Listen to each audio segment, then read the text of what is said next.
Hindi inabandona ng Philippine Coast Guard ang Escoda Shoal nang bumalik sa Palawan ang BRP Teresa Magbanwa.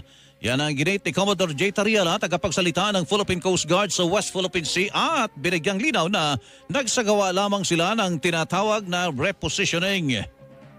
We are just repositioning our own vessels. Escoda Shoal is very critical and strategic for us to sustain our resupply operations for BRP Sierra Madre. It is, once again, I would like to highlight, we have not lost anything. We can still patrol and maintain our presence in Escoda Shoal. Kasabay nito, sinabi ni Tariela na ang pag-alis ng BRP Teresa Magbanwa sa Escoda Shoal ay para sa kalusugan ng crew nito at pag-aayos sa ilang bahagi ng barko na napinsala dulot ng pambabangga ng barko ng China Coast Guard. Ang kinain lang nila for almost 3 weeks ay lugaw. They even have to gather water dun sa air conditioning units na napuproduce. And then they're just going